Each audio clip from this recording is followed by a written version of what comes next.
मंजिल करीब आते ही एक पाँव कट गया, चौड़ी हुई सड़क तो मेरा गांव कट गया। इनकी शायरी जो है गांव के लोगों के जज्बात को दिखाती है। उनके जाने से जो क्षति हुई है उसकी पूर्ति तो नहीं हो पाएगी, लेकिन उनकी शायरी से वो जिंदा हमेशा रहेंगे। कि मैं वो सूरज हूँ न डूबेगी कभी जिसकी किरण, मैं वो सूरज हूँ न डूबेगी कभी जिसकी किरण, रात होगी तो सितारों में बिखर जाऊंगा। अब मुझे पूरा यकीन है मुझे कि वो जिंदा रहेंगे, सबके दिलों में बसते आए थे, बसते रहेंगे। बुलंदी कब तक किस शख्स के हिस्से में रहती, देर तक किस शख्स के हिस्से में रहती है। बहुत ऊंची इमारत हर समय खतरे में रहती है।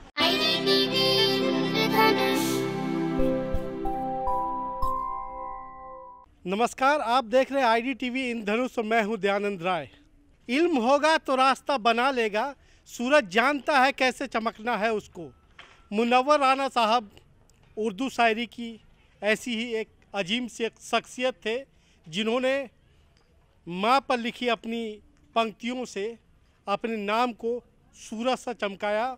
और अब जो वो इस दुनिया से रुखसत हो गए हैं, तो लोग आज भी उनके लिखी शायरी को याद कर रहे हैं, उनके फ़न को याद कर रहे हैं और उनकी शख्सियत को भी याद कर रहे हैं। तो हम बात करते हैं उर्दू शायरी के कुछ जाने माने लोगों से। आज जैसे ही सुबह सुबह मुझे ये खबर मिली कि हमारे भाई मुनव्वर राना साहब इस दुनिया में नहीं रहे, तो ऐसा लगा जैसे कि किसी ने मुझे झंझोड़ कर रख दिया। मुनव्वर भाई हमारे ऑल इंडिया मुशायरों में आते रहे, जीनत बनते रहे, और मैं रांची से बाहर जब भी गया तो बहुत सारे आयोजनों में, बहुत सारे मुशायरों में मंच साझा करने का सौभाग्य प्राप्त हुआ। मुझे इस बात की बड़ी खुशी है। उनका एक शेर मुझे याद रहा है कि मंजिल करीब आते ही एक पाँव कट गया, मंजिल करीब आते ही एक पाँव कट गया, मंजिल करीब आते ही एक पाँव कट गया, चौड़ी हुई सड़क तो मेरा गांव कट गया। ये शायरी थी जनाबे मुनव्वर राना साहब की। इनकी शायरी के बारे आप ये कह सकते हैं कि बहुत ही आम फहम और सरल भाषा में वो शायरी करते थे। ऐसी शायरी जो सभी के दिमाग में छा जाए, और वाकई उनकी शायरी छा गई। माँ के हवाले से जो उन्होंने शायरी की है शायद किसी ने नहीं की, और जब तक उर्दू रहेगी तब तक माँ के हवाले से उनकी शायरी ज़िंदा रहेगी। मैं आज उन्हें खराज अक़ीदत पेश कर रहा हूँ। आज सोगवार हूँ मैं अपने भाई मुनव्वर साहब के इस दुनिया से कूच कर जाने की वजह से। मैं खून के आंसू रो रहा हूँ। मैं कैसे बयान करूँ कि क्या क़ुर्बत थी उनसे मेरी, कितनी नज़दीकियाँ थीं, कितने मरासिम थे उनके साथ मेरे, ये तो वक्त ही बताएगा। और मैं उनके तमाम लवाहिकीन, उनके तमाम सगे संबंधियों के लिए मैं ये दुआ करता हूँ कि अल्लाह ताला उन्हें सब्र जमील अता फरमाए। आमीन। आपको चेहरे से भी बीमार होना चाहिए। इश्क है तो इश्क का इजहार होना चाहिए। इस तरह के शेर कहने वाले सिर्फ माँ पे ही नहीं, माँ पे तो लातादाद शेर उन्होंने कहा, और दूसरे तरह के भी शेर से उन्होंने, यानी कि मरहूम मुनव्वर राना साहब ने, सामीन को झूमने पे मजबूर कर दिया। चाहे वो मुशायरा हो या कोई अदबी नशिस्त हो, उनकी मौजूदगी भर से ही लोग खुश हो जाया करते थे।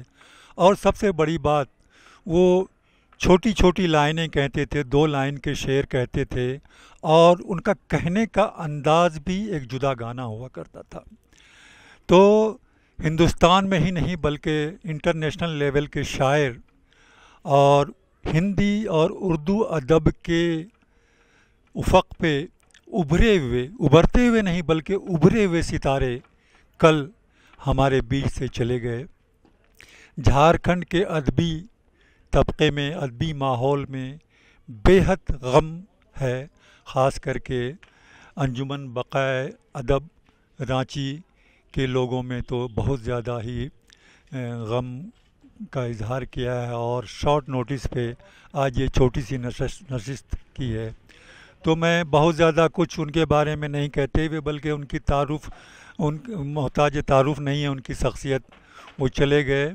लेकिन आज हम झारखंड के सरज़मीन से, झारखंड के उर्दू और हिंदी अदब के हलक़े से उनको खैराज अक़ीदत पेश करते हुए उनके फैमिली के लोग, उनके परिवार के लोगों को और उनसे मुतल्लिक़ीन जितने भी लोग हैं उनको जो है कि सब्र जमील हो और ये सदमा बर्दाश्त करने की क़ुव्वत अता हो, बस यही दुआ करते हैं।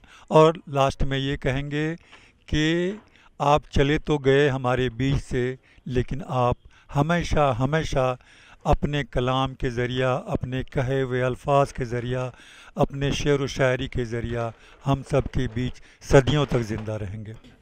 ये उर्दू के मशहूर फ़नकार मनव्वर राना के मृत्यु पर उनको श्रद्धांजलि देने के लिए ये बैठक बुलाई गई है। मनव्वर राना का शुमार ऐसे फ़नकारों में होता है जिन्होंने उर्दू शायरी को उर्दू तहज़ीब दी। अब तक की जो उर्दू शायरी होती थी वो शहरों की शायरी होती थी, आँखों की काजल सुरमे की स्याही होती थी, लेकिन मनव्वर राना ने उर्दू अदब को गांव में ला करके पेश किया है। उनकी कई किताबें हैं, गज़ल गांव, उसके अलावा उनकी किताब है कहो ज़िल्ले इलाही से, उनकी किताब है सफ़ेद जंगली कबूतर, उनकी किताब है महाजिरनामा। उन्होंने अपनी किताबों की, अपनी शायरी और अपने प्रोज़ राइटिंग के ज़रिए जो है ये दिखाने की कोशिश की है कि आज के समाज में कहाँ कहाँ बुराइयां हैं और ये बुराइयां कैसे ख़त्म हो सकती हैं। इस एहसास को उन्होंने पेश किया। हम कह सकते हैं कि मनव्वर राना की जो शायरी है वो एहसास की शायरी है, फीलिंग की शायरी है, जज्बात की शायरी है। उन्होंने माँ को जिस श्रद्धा से पेश किया है अपनी शायरी में, ये एक बहुत ही महत्वपूर्ण बात है। तो उर्दू तंज़ो मज़ाह, व्यंग और हास्य में भी उन्होंने काम किया। महाजिरनामा में 1947 के बाद जो हिजरत किया, इधर से उधर लोगों ने उस पर शायरी की। उसके अलावा इन्होंने पेन स्केच यानी खाका नगारी भी लिखी और उस किताब का नाम है सफ़ेद जंगली कबूतर। उसके अलावा इन्होंने एक शब्दाब किताब लिखी। इनकी शायरी जो है गाँव के लोगों के जज्बात को दिखाती है ना। ऐसा है कि मेरे हिस्से में मकान, इसलिए हम कह सकते हैं कि मनव्वर राना की मौत से उर्दू अदब को बहुत बड़ा नुकसान पहुंचा है। मुझे ज़ाती तौर पर नुकसान हुआ है। रांची विश्वविद्यालय को ये गर्व हासिल है कि मनव्वर राना पर मेरे अंडर में एक पीएचडी भी हुआ है और मैंने कई जो है ऐसे मनव्वर राना पर लिखे हैं। और मनव्वर राना झारखंड के लोगों के दिल की आवाज़ थे और बराबर वो आते जाते रहे। उनके लिए सबसे बड़ी श्रद्धांजलि यही होगी कि सच बोलने की आदत डाली जाए। आज जो ये 5 वर्ष से परेशान हैं उसकी वजह सिर्फ ये है कि वो हक और सच बात बोल रहे थे, इसी वजह से वो परेशानी में मुब्तला रहे। और सबसे बड़ी चीज़ कि उनके जाने से जो क्षति हुई है उसकी पूर्ति तो नहीं हो पाएगी, लेकिन उनकी शायरी से वो ज़िंदा हमेशा रहेंगे। और अदब की दुनिया में, साहित्य की दुनिया में वो बहरहाल ज़िंदा थे, ज़िंदा हैं, ज़िंदा रहेंगे। उनका कलम इतना बोल दिया है कि, और वो जाने के बाद भी मैंने माना तेरा जाना मनव्वर राना, मैंने माना मनव्वर राना तेरा जाना, तुम बहुत दूर हो गए, गम से हमारे भी दिल चूर हो गए।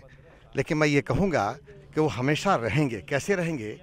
शायद ये खामोश गाज़ीपुरी का शेर उनकी अक़ीदत में मैं बोल दे रहा हूँ कि मैं वो सूरज हूँ। ये मनव्वर राना के लिए है कि मैं वो सूरज हूँ न डूबेगी कभी जिसकी किरण, मैं वो सूरज हूँ न डूबेगी कभी जिसकी किरण, रात होगी तो सितारों में बिखर जाऊँगा।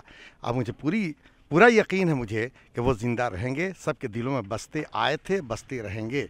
और हर जगह वो, चाहे वो शहर हो या बस्ती हो, उनकी जो भी हस्ती है वो हर जगह बसती है। ये मेरा यकीन है कि वो हमेशा अपने कलम के ज़रिए सबके दिलों पर राज करेंगे। शुक्रिया, बहुत बहुत शुक्रिया। संजोग की ऐसी बात है कि मुझे लगता है तकरीबन 10 या 11 साल हो गए, वो पुराना वाले हज हाउस में एक प्रोग्राम आयोजित हुआ था। बहुत बड़ा मुशायरा था, बहुत बड़ा मुशायरा था। और उसमें वो मुनव्वर साहब आए थे। शुरुआत में उसका संचालन कर रहे थे नसीर भाई, बाद में किन्हीं दूसरे को कोई बड़े शायर कर रहे थे। तो मुझे याद है, मैं और मेरे एक मित्र हैं डॉक्टर फ़हीम अंसारी, यहीं पे रहते हैं, प्रिंसिपल साइंटिस्ट है हमारे यहाँ, हेड है वो, और एक डॉक्टर मनोबरुल्ला और एक डॉक्टर केवल कृष्ण शर्मा जो बाद में डायरेक्टर हुए। तो हम 4 लोग एक गाड़ी से पहुँचे वहाँ भीड़ बहुत थी। किसी तरह जगह मिल गई। जगह मिली तो उसके बाद सब शायर लोग अपनी अपनी बातें सुनाने लगे। जब मुनव्वर साहब आए तो उन्होंने भी अपनी बातें सुनाई, और ख़ासकर उनका माँ पे जो है किया हुआ, खास करके वो जो एक लाइन है कि बुलंदी कब तक किस शख्स के हिस्से में रहती, देर तक किस शख्स के हिस्से में रहती है, बहुत ऊंची इमारत हर समय खतरे में रहती है। ये सब चीज़ें सुना रहे थे। सुना कर जाने लगे तो मैं खड़े हो गया, मैं खड़ा हुआ, मैंने कहा कि सर हम तो आपका सुनने आए हैं, मुहाजिर हैं, मगर एक दुनिया छोड़ आए हैं। तो तब तक वो काफ़ी पीछे जा चुके थे। 1-2 लोग मना किया कि नहीं अब नहीं सुनाएंगे। हम कहे नहीं, हम तो वही सुनने आए हैं। उसके बाद वो चेयर तक पहुंच गए थे। उनको चलने में दिक्कत होती थी, ये मतलब एक तो कि बदन भी थोड़ा भारी, और उसके बाद उनको घुटने में कुछ प्रॉब्लम था। लेकिन फिर वो आए और मुहाजिर वाला जो है वो सुनाए, जो कि काफ़ी पॉपुलर है। मुहाजिर है मगर हम एक दुनिया छोड़ आए हैं। वो एक ऐसा है, मतलब हमको लगता है कि तकरीबन 40-45 पेज का है वो पूरा का पूरा। उसमें ऐसा बताया जाता है, एक बार कहीं पे मैंने पढ़ा था कि एक बार वहाँ सिंध में, पहले तो लाहौर में उनका कार्यक्रम था, बाद में वहाँ पे सिंध में कहीं और किसी जगह में लोग बुला कर ले गए ज़बरदस्ती कि नहीं चलिए। वहाँ मैक्सिमम यहाँ के लोग थे जो यहाँ से पार्टीशन के बाद गए थे। अब वो जब सुनाने लगे तो उसमें से आधे से ज़्यादा व्यक्ति वहीं पे रोने लगे, समझ गए ना। उसकी कुछ पंक्तियाँ मुझे आज तक याद है कि मुहाजिर हैं मगर हम एक दुनिया छोड़ आए हैं, तुम्हारे पास जितना है हम उतना छोड़ आए हैं। ये 2 कमरों का घर गुजरती ज़िंदगी अपनी, ये 2 कमरों का घर गुजरती ज़िंदगी अपनी, वहाँ इतना बड़ा नौकर का कमरा छोड़ आए हैं। ये यहाँ पर चांद इतनी बेरुखी से बात करता है, यहाँ पर चांद इतनी बेरुखी से बात करता है, वहाँ हम झील में एक चांद उतरा छोड़ आए हैं। तो कुछ ऐसी चीज़ें थी, वो अकीदत से जो राखी बांधी थी उसने कलाई में, मतलब कुछ इतना सब है। उसकी एक एक लाइन ऐसी है ना कि जो कि सचमुच लगता है कि बिल्कुल दिल को जोड़ देता है। और सचमुच मुझे लगता है कि ऐसा ही हुआ होगा कि जो यहाँ से गए उनको वहाँ किस तरह का कठिनाई सब महसूस करना पड़ा। तो मुनव्वर राना तो अपने आप में एक ही हैं, और शायद वैसा शख्स बहुत कम ही पैदा लेता है। जब भी किसी मुशायरे में रहे, संजोग से 3 या 4 बार मुझे सुनने का मौका मिला। एक बार मारवाड़ी कॉलेज में मुनव्वर राना और राहत इंदौरी का हुआ था, केवल 2 ही लोग थे, और 2 लोग लगातार वो सुनाते रहे। और वो मुझे लगता है कि करीब करीब 2.5 घंटे का प्रोग्राम हुआ, पूरा हॉल में बैठने की जगह नहीं थी। तो इस तरह से कई प्रोग्राम उनका सुनने का मौका मिला।